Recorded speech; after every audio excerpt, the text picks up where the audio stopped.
You can scoot in a little bit if you would like. I see nobody took the front row. Is that a juice blend or something? You can take the front row.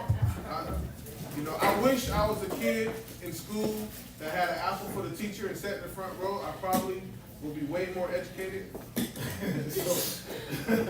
So don't be afraid to jump up front and be in the front so you can be the first to hear stuff and stuff like that. Anything else? Any questions? All right, let's get started here. So, Grandma, this is your microphone. You speaking this one? Yes, ma'am. You can sit. You don't need to stand. All right. And so I'm gonna ask you a little bit, if that's okay. I'll ask you a little bit, and then you can talk to me how you feel. Tell me how you feel. Okay. So first of all, we all call you Medea, and we all call you Grandma. And then my kids call you great grandma, and I want to tell y'all, it's really awesome for y'all or for a family to be able to see that great grandma. You know what I mean? That's a lot of generations, so that's a blessing. Okay. So, yes, ma'am. Please do. Go right ahead. Yes, Hello, everyone. yeah. Just speak it. Put it up to your mouth.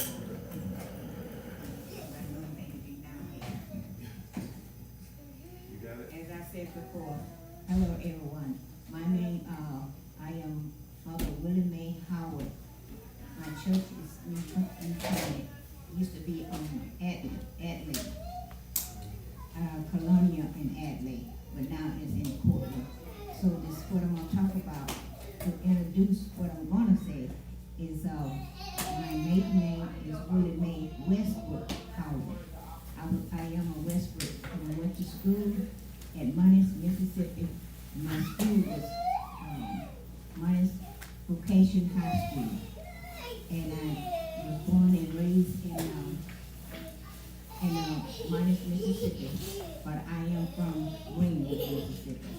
So now what we're going to talk about the things that I did when I was 9.5 years old. My mom and my dad were separated. And that was a hardship for us.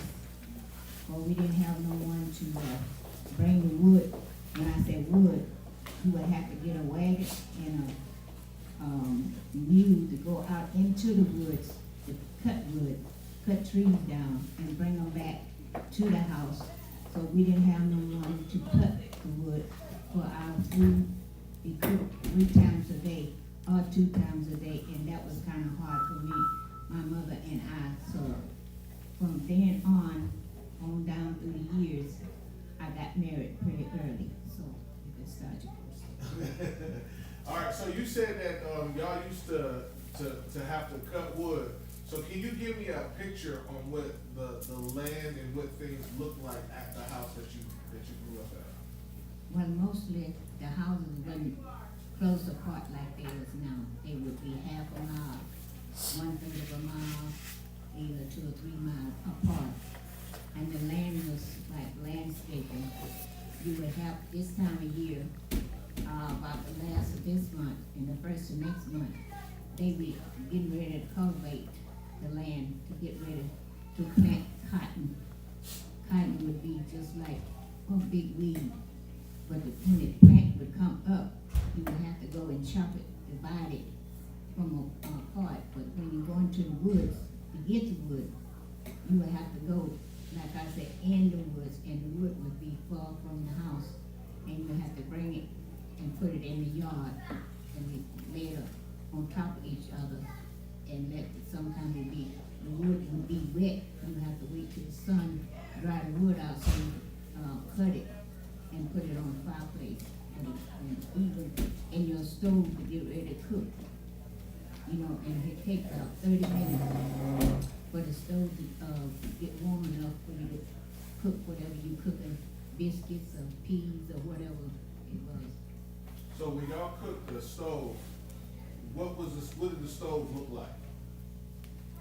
Oh my goodness, right now, there is no place I can explain it because it's been so long. It's a folding stove, and it's high up, like this high, and it had like an oven wood on it, it's like so many apartments of it. On the top it had 4 eyes, just like the regular electric stove is now. But the eyes, you could put wood in there and start the fire, but you have to have what we call kerosene now. We call it coal oil down there. And you have to have paper and everything, and chips to get the fire started, like I said. And when the heat stove get hot enough, it will last at least about 2 hours or 3 hours until the wood went out. But you have to keep feeding it until you do. All right, so you said that y'all used to have to work, so what kind of work did you have to do, and how old were you when you started? Oh my goodness, well, I was about 10 years old before I was in the field and get, you know what a hoe look like? So, Chopping hoe. okay, a chopping hoe is, so just in case y'all never seen a chopping hoe before, a chopping hoe looks like a metal rake, right? Looks like a metal rake and it's long ways. And if I'm not mistaken, am I right? And it got these big teeth. That's the rake. That's the rake to pull out the trash out of the field. Okay. You know, like that they cut down the corn field, cut down the cotton field when it done dry. That's the rake. But a hoe just about that wide. Oh, the square thing. Yeah, that's what you do when you fill in the garden. Okay. You probably know what that look like then. Yeah, you might have seen. You ever seen that thing that got a head like this and it's square and it's on a long stick? No. Okay, that's called a garden hoe or a chopping hoe. Well, we have to use that. That's a real hoe, by the way. that's what. Yeah, and that way, when the cotton grow up to about this tall, you have to go and block it out for at least about 6 springs to stick up like that. And it would be too thick. And about 6 weeks later, you will have to go and block it out again. That go on until the cotton will get as tall as those chairs. And in the morning time, when I said sun up to sundown, you will have to work in the field. Sometimes the cotton will be so high. In the morning, it'll be a big dew, and you had to go out in there in the dew with your clothes on.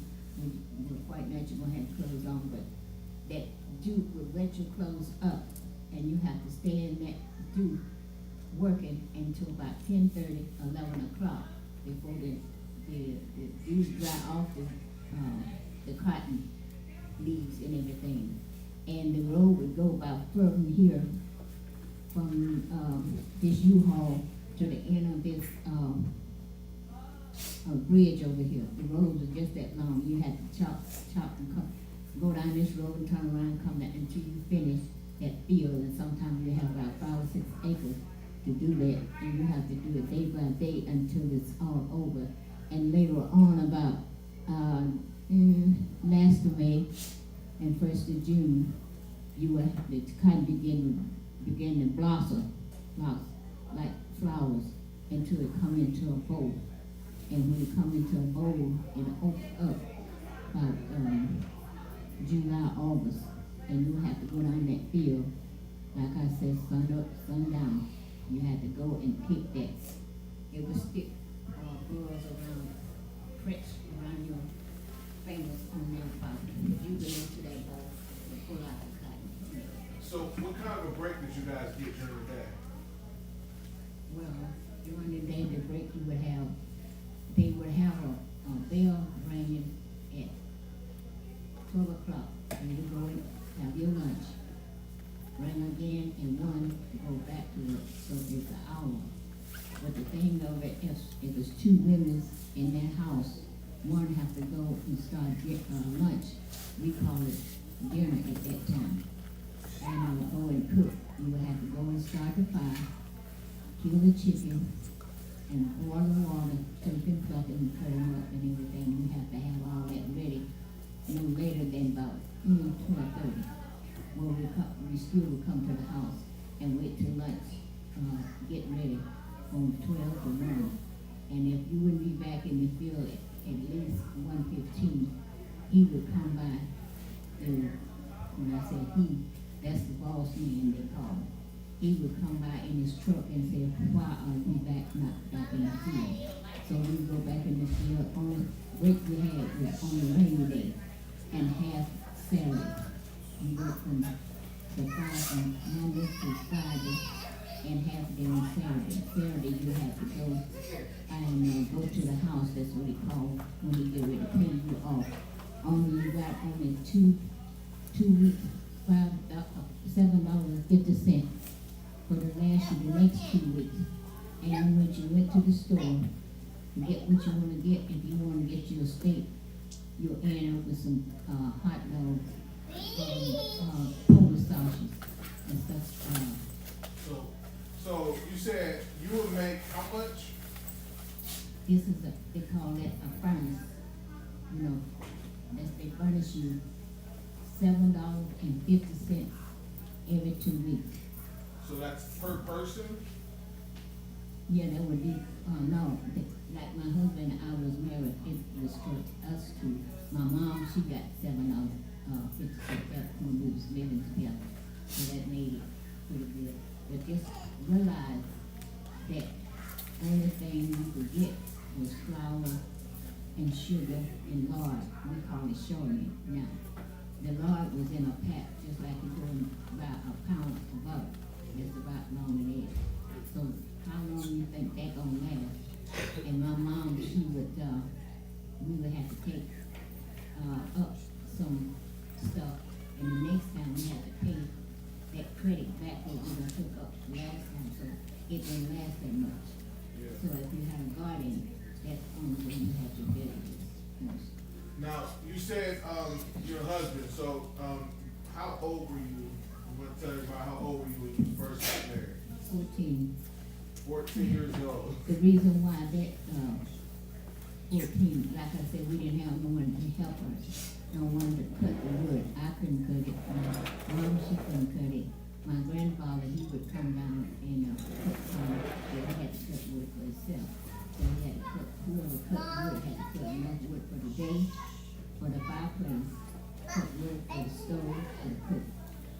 And so, that's the reason why we got married. The women, shotgun weddings and no kind of, we just needed help. Okay. So everybody that is 13 to 17, raise your hand. 13 to 17 years old. Okay, so that means, how old was you when you had your first comment? I was 15. 15. So that means she had a family. She had a family and a husband at y'all age, and she had a full family because I think my dad was the third. My dad's the third. So she had a full family basically by 17 or 18. How old was your youngest? I think I was 19. 19. So she had a full family with 4 kids by the age of 19. No, No. three kids. 3 kids. 3 kids by the age of 19. 3 of them.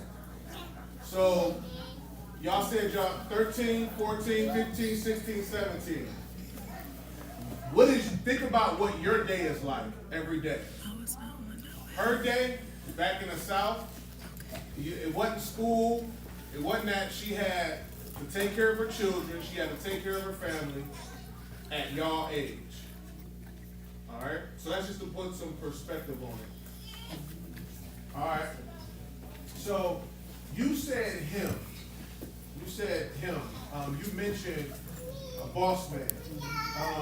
So what y'all did back in the day, and just correct me if I'm wrong, y'all did what we call sharecropping, right? Does anybody know what sharecropping is? Describe it for me. Yes, ma'am. Whichever one. Go ahead, describe it. you're working on. Still out. I said you're working on somebody else's land, or you're pretty much sharing it. Working on somebody else's land. Anybody else got any other ideas of sharecropping? Okay. So, can you tell us a little bit what sharecropping is? Okay, you would have, they would give you so many acres, and you would have to take care of the acres.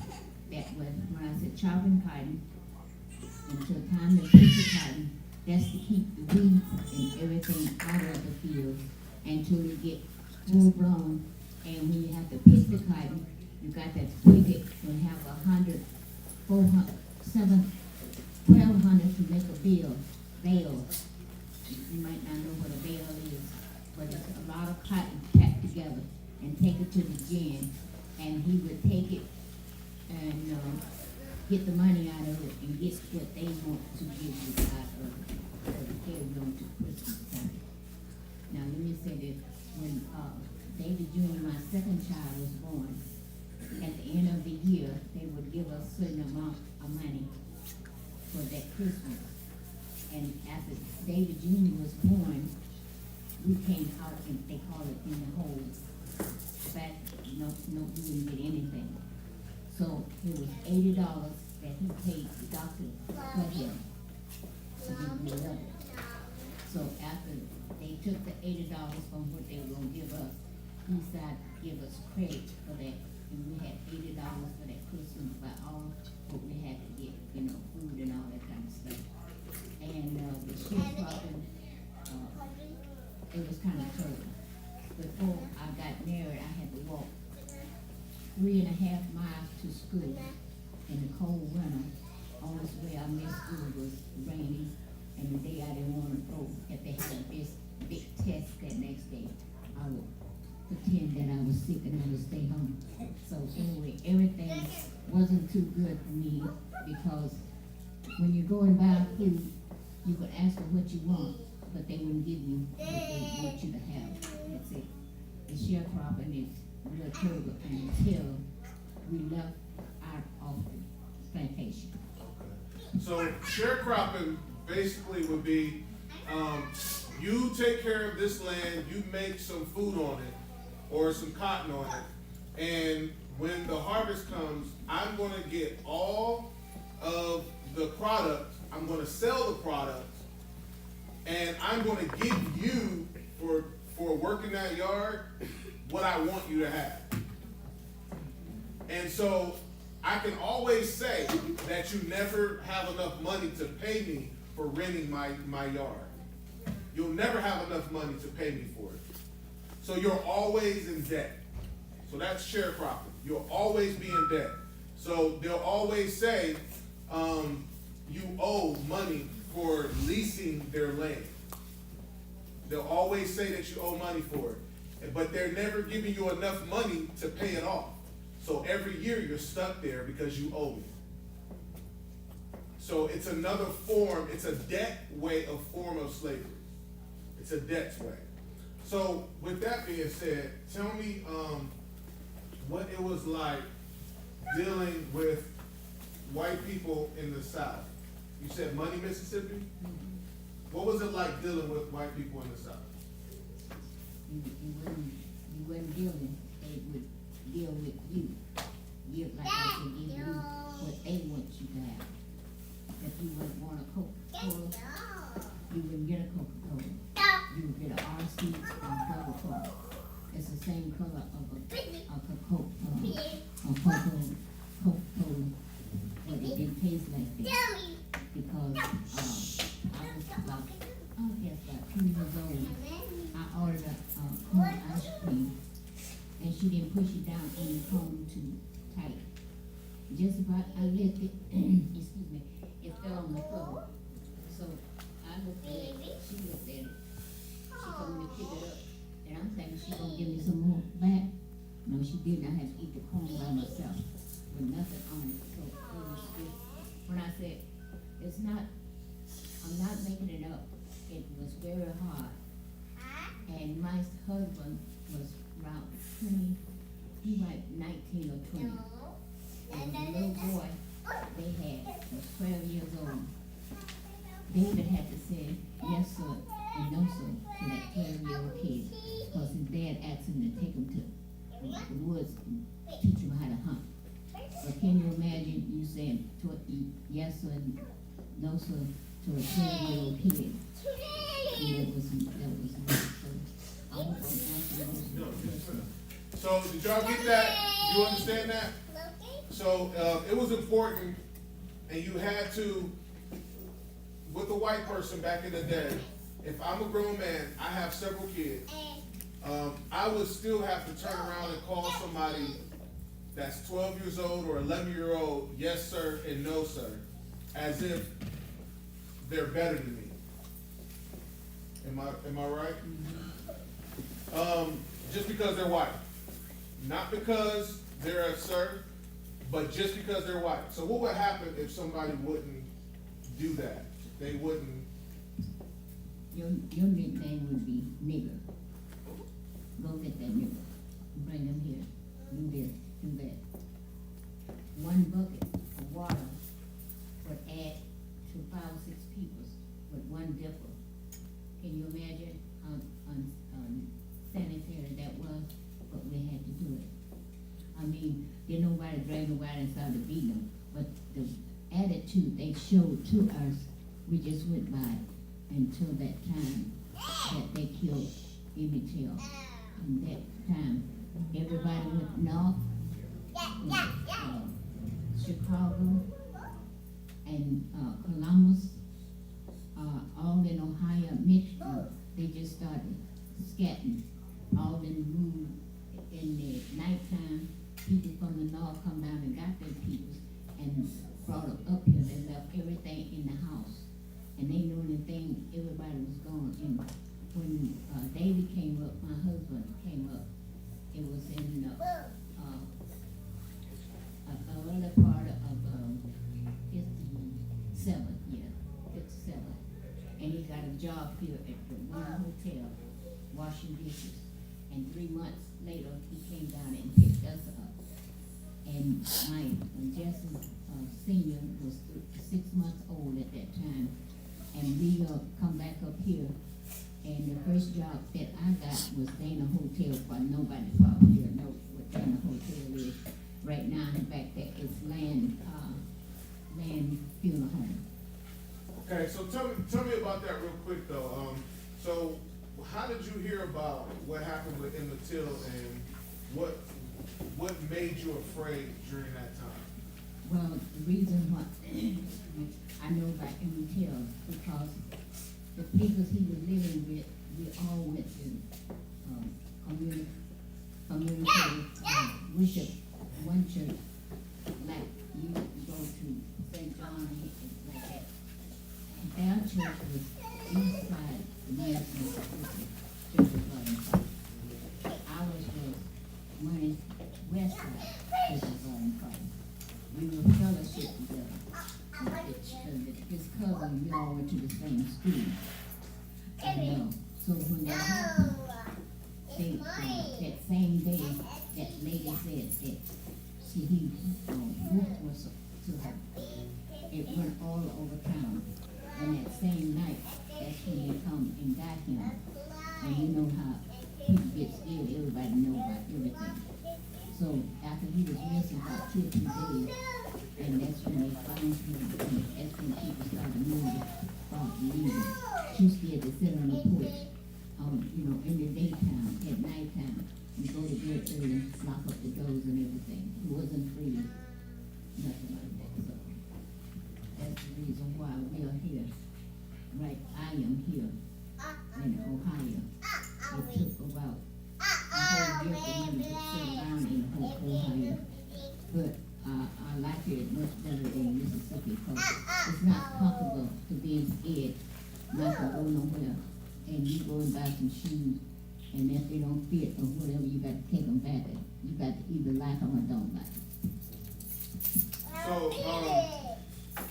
So were you connected to the person that owned the store that supposedly? Can you tell me about that? That supposedly assaulted Emmitt Till?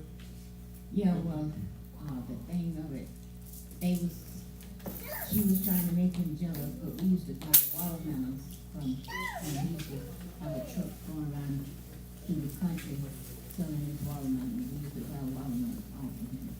He was a very nice person, but it was his brother-in-law that did more damage than he would have done. Cause he was always going to, I guess, getting trade from other, plantation to help himself out, cause they was a young couple. And they had 2 small children.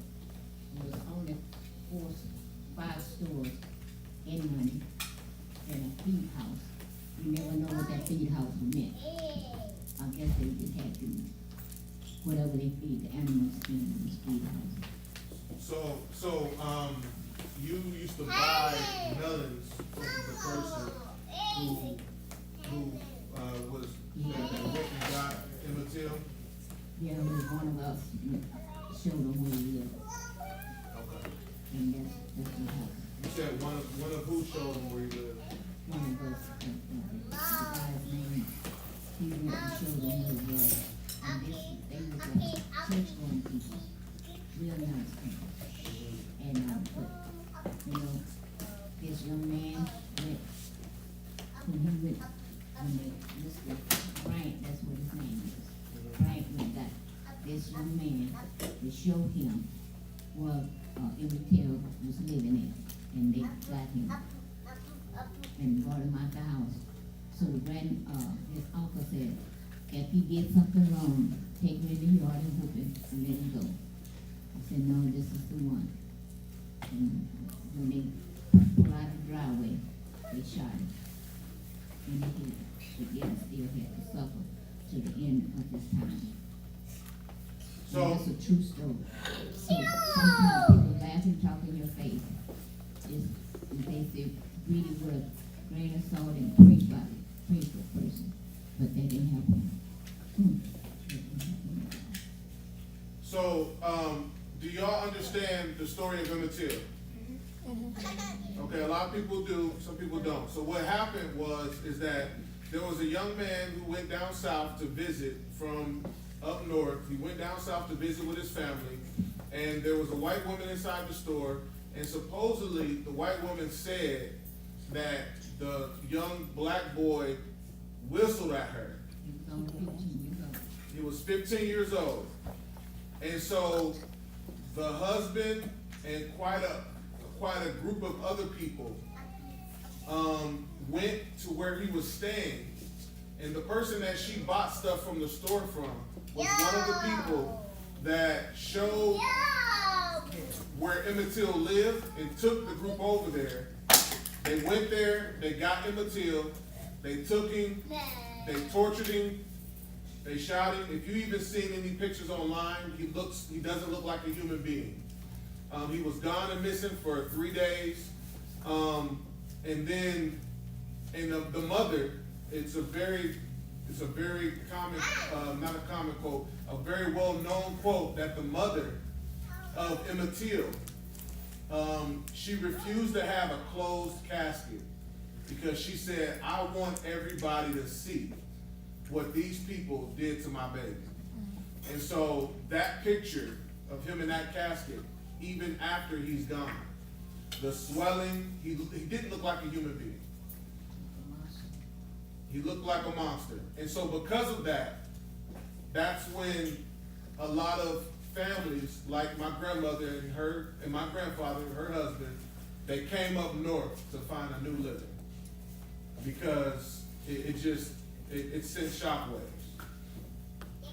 Do you have anything else about it that you would like to share?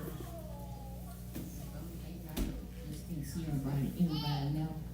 And from picking cotton, chopping cotton, now they, got this, combiner, that's what they call it. It's picking the cotton, just like we used to do it, go through it, and everything is different. I think it's a little bit better now, I'm not too sure. They even made the houses much better. But when I go down there, it just seems so depressing and everything, so that's about the only thing I can add to it. Even though going to school when I was younger, I didn't get that part. I walked 3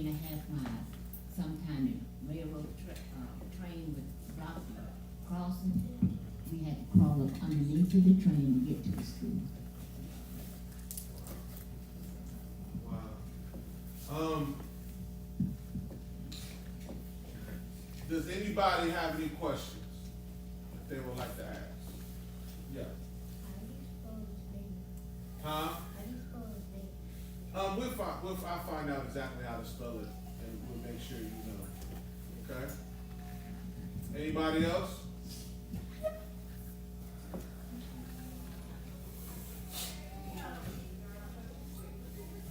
Anybody else? Yeah.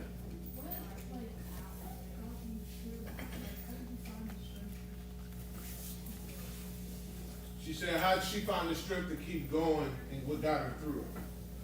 One of the main things, the only thing we got it through, we know we weren't the only peoples. There was a group of peoples that going through the same thing we were going through. And on the week, every year, somebody would kill a hog or kill a cow or something, and God to meet up with the peoples that lived that on that plantation. That gave us strength. And the main thing I got in the church, when I say in the church, I got saved at 11 years old. And that praying and going through, that's what give me all of us strength. My mom, my husband, and the kids. So I didn't leave them at home. I took them. I never sent them. I always took them. And that gave us strength. Because the only day we had off without going to the field was Sunday. And on a Sunday we went to church and we were fixed our food so we could stay at church all day long. So that's strength from other people's, other saints. So they was going through it on another plantation. And we would sit there and pray and go back to YWPP.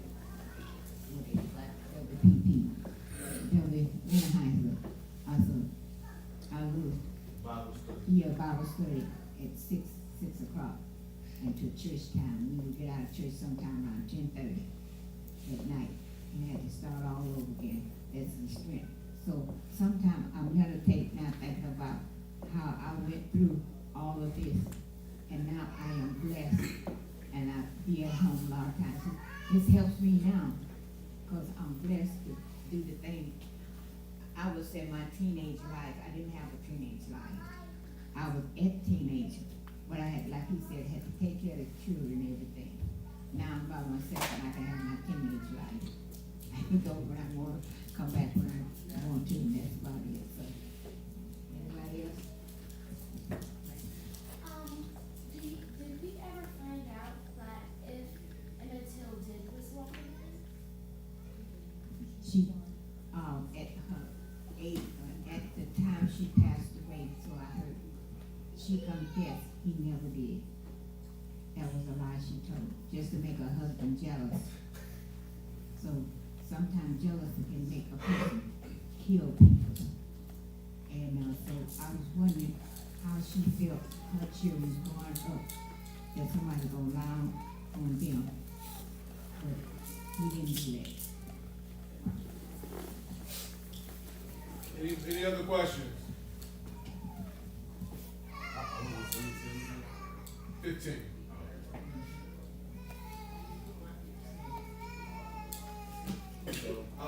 So is there something through all of that, through everything you've been through, things that maybe you're not even thinking about right now, what could you say to the younger generation about what they deal with today and how, what would you like to pass on to them? Well, I would say just be careful. Just be careful. And the main thing, be prayerful, because prayerful, controls everything. Is that Proverbs 3:6? In all our ways acknowledge him, and he will direct our paths. So that thing would be direct your paths if you be careful who you be around with. A lot of times, just like Emmitt Till was with his cousin, he didn't know any better because the way he come from, he could do the thing he wanted to or could do, and wouldn't be nothing done about it. But when you go to another state of place, it's different. See, it was different for him. At least he was about 5 minutes, he would have got the train, because his uncle had got to the train and he ran and caught his uncle and decided to come to Mississippi with him. If he'd have been 5 minutes later, that wouldn't have happened to him. So just like I was saying, just be careful who you be with and try to sway you to do different things.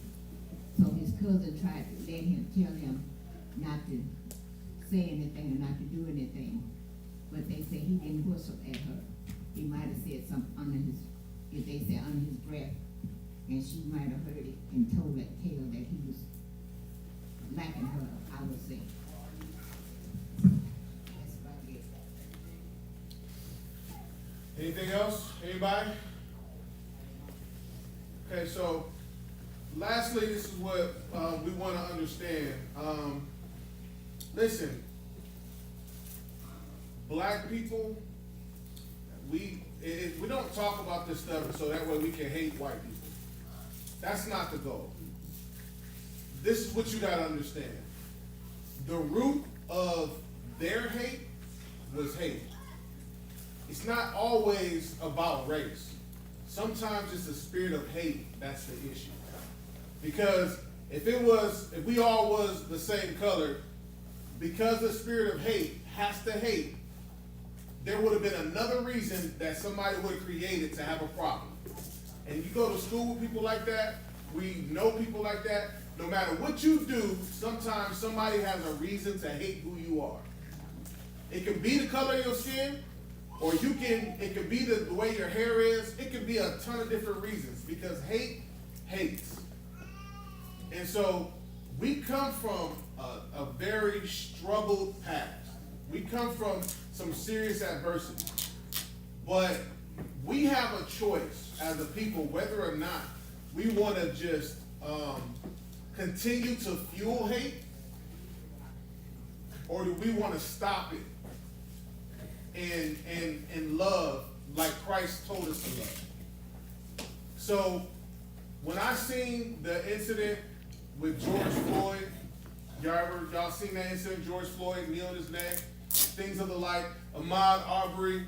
When I see things like that, I see not only the potential of hate and what hate does to people, but I also see that I have a potential to hate somebody else and cause that to be me, even though I'm black.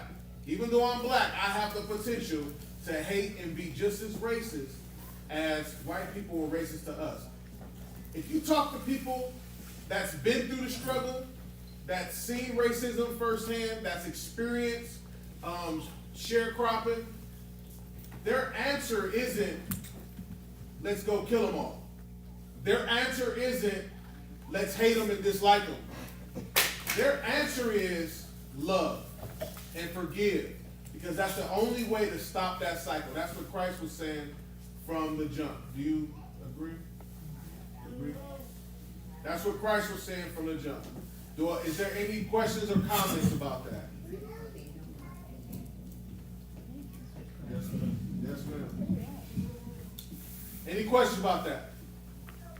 Yes, ma'am. So even when you were going through those times, and how did you stop yourself from hating white people because of everything that was going on?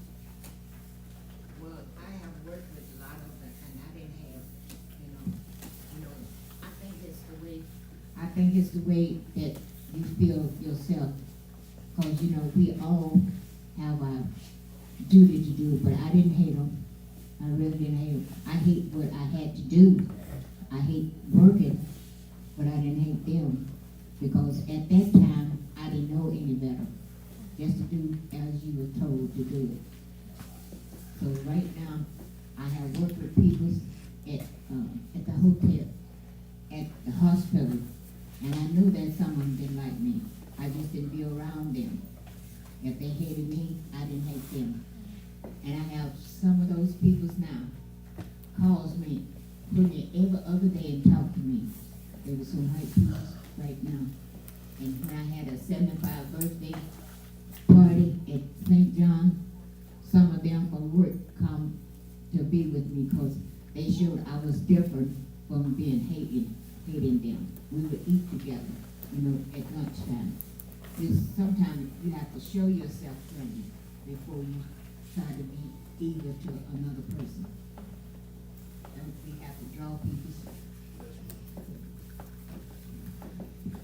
Did you have a certain prayer to remind yourself that? Speak a little louder. Did you have a certain prayer to remind yourself that everything is going to be fine? No, we just have to deal with it one day at a time. I didn't know it was gonna be fine or not. But after we came up here, I see that things was different. Cause I went back down there, and my cousin and I went to get some shoes. And, his favorite store was Stanley Department Store. And my cousin asked the lady about the shoes. And I was saying yes and no. She was saying, yes, ma'am. So the white lady said, where y'all from? And my cousin said, she's from Ohio, and I'm from here. She's giving a difference between me and her, that I could say yes and no. And she had to still say, yes, ma'am. And that's the difference it was. It was kind of hard. But we went through it. We got through it. I hope that answers your question. God says, pray without ceasing. And sometimes some people didn't know if they were going to live the next day. Some martyrs for Christ didn't know if they were going to live the next day. But they said, though God may slay me, I know he is able. He is able to keep me. He's able to protect me. So no matter what you go through, sometimes you got to change what you think about the struggle more than the struggle needs to change. All right? All right, well, I appreciate y'all listening. I appreciate y'all being respectful. Thank you very much, Grandma.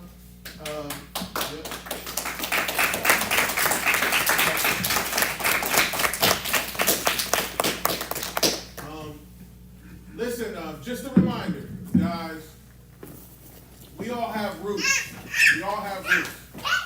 But I'm gonna throw a plug in and say, your grandparents, your parents, your great-grandparents, they're a part of Black history. They're a part of Black history that you know of. Sit next to them. Talk to them. Go sit with them. Go make them something to eat. Go listen to what they have to say. Sometimes you get caught up in what they are and what they do or what they said or problems you may have with them. But you got to add in maybe where they come from. You may not know where they came from. You may not know what makes them the way they are. And so talk to some of your family. Talk to some of your great uncles and your great aunts. Talk to them. And just as a last quick thing, I want to say, what year did you finish school? I didn't finish. I got to 6th grade. 6th grade. Came up north on a 6th grade education. Okay? And retired from working at the hospital. Retired. That's hard work. Yep, retired in 2009. That's hard work. You understand? And my grandfather's brother, if you drive down Highland, he built that church, Greater St. John, on a 6th grade education. $1 million church on the 6th grade education. I think y'all all rode together up north, didn't y'all? Or did y'all? They came first, and sit for David, and then their team, David come back up. So him and Emmitt came up here first. Yep. And so y'all got a story too. When y'all get older, you want to know what legacy you want to live for your children. And you can make it off of the resources that you have. So quit thinking about what you don't have and look at what God has given you. The knowledge. Yes, the knowledge that God has given you that you can create with. Adults, anything you staff, anything, adds, takeaways, thoughts? Shoot it out. I see your will start. Okay, I have a question. Yes. So how would you advise youth and like younger generations to bring up conversations with our elders and people who have non-kids to gain more knowledge from you? Because it's like, until we're in a setting like this, some of us never hear stories like this from people who have been through it. So how would you initiate these conversations as a younger person with someone like yourself? Okay, so she said, how do you bring up people like you? What's a respectful way to bring up conversations like this to their aunts, uncles, grandparents? The main thing is the respect. That's the main. They gonna respect you, and you got to respect them. Cause that's what happened. My grandmother, she with me to get married and everything. She respected me, and I respected her. And it's through the conversation that you have, they only let you to say so much, and they don't say that to me, and you respect what they're saying. But you could ask questions. See, now you could ask more questions in school to your family, more so you could ask them back in those days. There's a lot of things I didn't understand until after I got married. And my cousins taught me a lot of stuff that I never would have known right now. So it's, I would say it's the respect that you show to your parents, to your grandparents. Your grandparents are probably pay you more than your parents would. That's where I was. I don't know if it's the shameless that they have or whatever, but it's the respect. That's all it's. Understood. Anything else?